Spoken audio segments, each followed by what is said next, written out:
Here's your wrestling news for October 30th, 2020. And your headlines for today include: Paige breaks down and becomes highly emotional during Twitch stream. She can't deal with WWE anymore. WWE changed up Matt Riddle's name, real reason revealed. Vince McMahon wanted Reckoning to have Seizure on WWE Raw. WWE wrestler is upset about being pulled from event and goes straight to Triple H.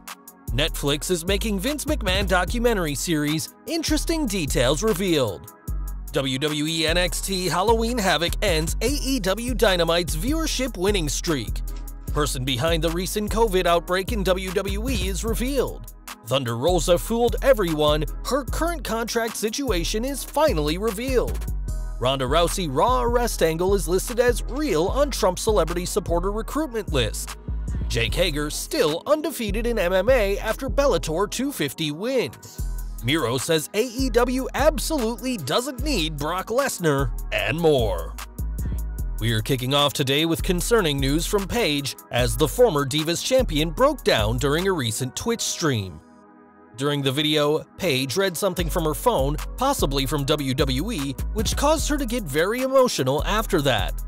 After texting someone, Paige came back to address the situation, saying that she can't deal with the company anymore, and spoke about how much Twitch means for the retired 28-year-old.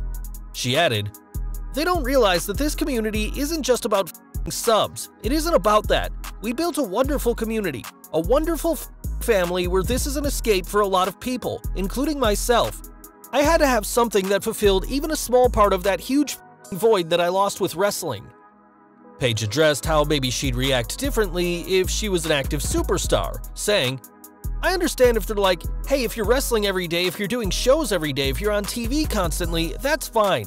But I'm a injured wrestler. I can't wrestle anymore. I get used for media stuff sometimes, you know? But at the end of the day, I'm in my house. I'm going crazy, dude. I need something to keep me sane, man, and Twitch was my escape from that." The inaugural NXT Women's Champion also spoke about the difficult years she's faced, in addition to her injuries and retirement, which made Twitch all the more important to her. "I had a tape leaked about me, where I popped a couple of drug tests because I was in an abusive relationship, dude, and that's the only thing I can do. See, people think I should be thankful that I still have a job, right? And I am, but it doesn't mean I should be treated like shit." Paige went on to stream for a few more hours, saying that she's going to see how it goes, and several superstars have removed themselves from Twitch and Cameo thanks to WWE's new edict. The former Divas champion also recently tweeted about educating herself on unions not too long ago, and whilst we'll have to see if this amounts to anything, it's clear that she's not happy in WWE at the moment. Back to the ring, and Matt Riddle has become the latest victim of the dreaded WWE name change. Much like Big E Langston, Elias Sampson, and Antonio Cesaro, WWE have changed the original Bro's name to just Riddle, and his entry on WWE.com has been changed to reflect this. Though WWE's mentality is a one-word name is easier to market, that doesn't guarantee he'll get a push, as it's been previously reported that McMahon was only giving him what he thought he could handle. With that said, the chairman reportedly loved Riddle's match with Sheamus this week, according to Fightful, who noted that the boss has pitched a more serious character presentation, an idea Riddle was supportive of. He may not be Matt anymore, but things could be looking up for Riddle, and with rumors of a more serious character, his name change may not be the only change for the former NXT Tag Team Champion. Retribution now as they face the Hurt Business on Raw, but one spot got a lot of attention from someone not in the match. During the match, Reckoning mimicked a seizure, apparently on orders from Vince McMahon himself, and this act was something she was called out for and how to explain. Fightful Select are reporting that Reckoning, among other people, spoke up, saying the fake seizure wasn't in good taste, and the spot was changed around to being a so-called possession. Whilst Vince McMahon liked how the spot went down, he didn't enjoy how Reckoning was referred to as Mia Yim during the spot, and though WWE tried to pass it off as a possession, many fans will still be upset about how close it was to a seizure. NXT news now, as Xia Li was recently meant to have a kickboxing fight, but the way WWE found out about it wasn't from her.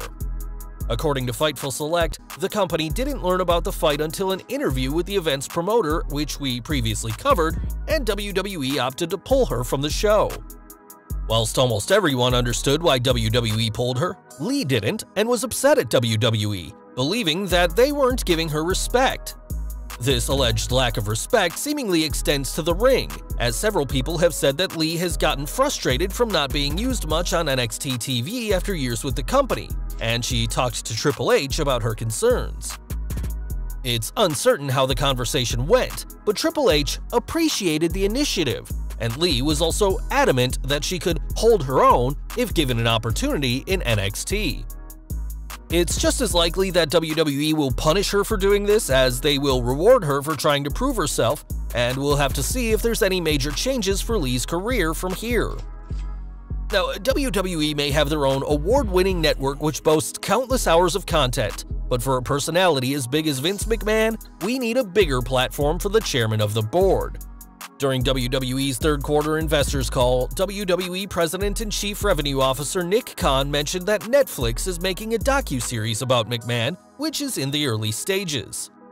Bill Simmons, the creator of ESPN's 30 for 30, is attached as executive producer, and Simmons has experience with wrestling as he did Andre the Giant's HBO doc. Chris Smith is on as producer, and he's perhaps best known for his Fyre Fest doc, another successful Netflix venture.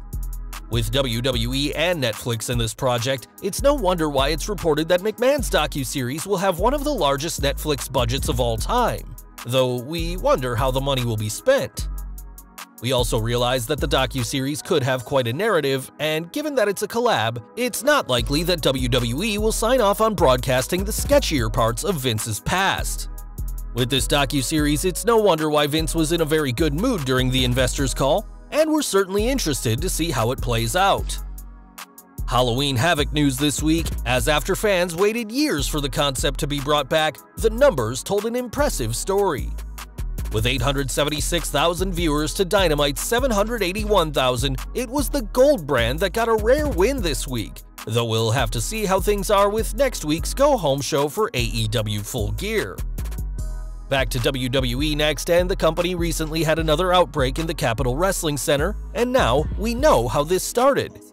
According to Dave Meltzer, who spoke on Wrestling Observer Radio, it's believed that one of the coaches tested positive, which meant that everyone who was at the center on October 16th was asked to quarantine.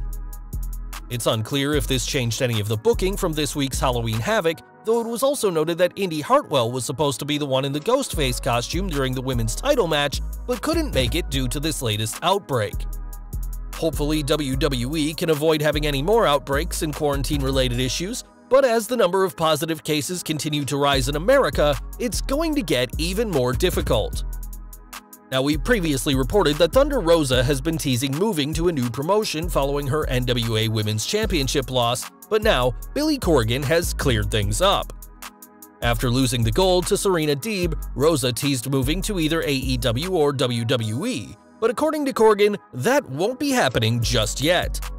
Speaking on an Instagram story, the Smashing Pumpkins star and NWA owner said, "You have to love press and media reports that don't contact the company she is under contract to, but instead listen to someone who has my email address. She's under contract through 2021, and there's a reason for that." Corgan didn't specify when her contract expires in 2021, but with the new year still over 2 months away, fans won't be seeing her in AEW or WWE, at least not yet.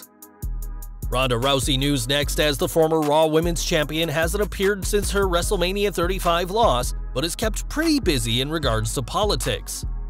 Rousey has made it clear that she's no fan of President Trump, which has drawn the ire of Republicans. But when a Trump campaign committee put her on a list of celebrities who could possibly appear in a pro-Trump campaign video regarding the global situation, they couldn't quite grasp the idea of kayfabe.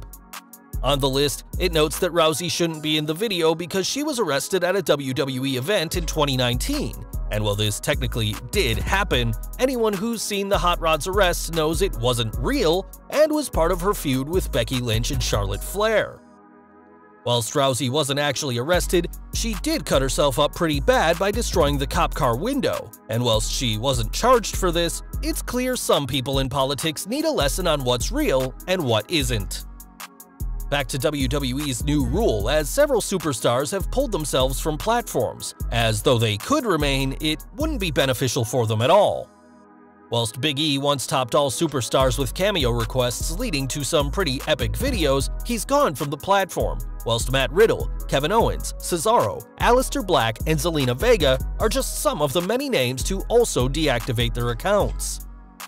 Some names such as Lacey Evans and Mandy Rose have stayed, but we'll have to see just how long they stay on the video request website.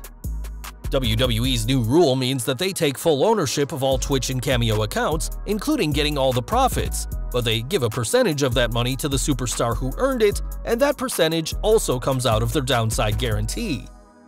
At a time when touring isn't an option, the idea of working in your free time to earn some extra dough sounded like a great deal for superstars, and we'll have to see if many, if any, of these superstars re-emerge on Cameo and Twitch. AEW news next is Jake Hager and the Inner Circle will have a lot to celebrate on next week's Dynamite thanks to the Bellator fighter/wrestler. At Bellator 250, Hager went 3-0, defeating Brandon Colton, and though the former World Heavyweight Champion took some serious licks in the process, sporting a bloody smile and swollen eye, we expect Hager to be in a great mood on Dynamite, just days before Full Gear. Now, Brock Lesnar remains one of wrestling's hottest free agents, and whilst he could theoretically show up at Full Gear or AEW Dynamite, the company doesn't need him. While speaking to Inside the Ropes, Miro explained why fans won't be seeing the 8-time world champion on Wednesdays, saying, "Brock's great, he's an entity, right? He's the show himself, he can be his own show himself. Would we benefit from it? I absolutely think we would. Do we need him? Absolutely not." Lesnar's situation with WWE likely won't be made clear until we hear his theme on TV once again, though we're quietly confident he'll be back in due time. WWE likes to keep his deals very close to the vest, which is why nobody knew it expired at WrestleMania until 6 months had lapsed and the company had to contractually remove his merchandise from their online store. But with Lesnar being one of WWE's highest paid stars in recent years, we expect the Beast to be back when fans are once again filling the arenas. Back to WWE now, and the company has boasted some impressive figures for their third quarter earnings of 2020.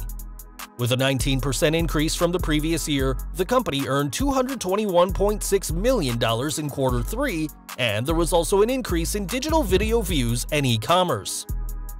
Whilst WWE are making nothing from ticket sales, the company is still going strong, which is more than can be said for a lot of businesses at the moment. Speaking of money, we previously covered that an indie wrestler called Justin snapped both his legs during an entrance gone wrong, and now Chris Jericho and Nick Jackson are helping in a major way. With a GoFundMe set up for Justin's medical costs, Jericho donated $2,000 to help cover the costs, whilst Nick Jackson threw in $500. And it's great to see wrestlers banding together to help someone who suffered a lot. Now, the LA Dodgers recently won the World Series, and that nice trophy isn't the only award the club has coming. On social media, Triple H revealed a WWE Championship with Dodgers side plates that he'll be sending to the champions. And whilst the ongoing global situation may have changed plans for the typical World Series winners parade, at least they'll have plenty of gold to show off. And we're ending today with Survivor Series news, as the show will have a special focus on The Undertaker, as well as an extra-long kickoff show.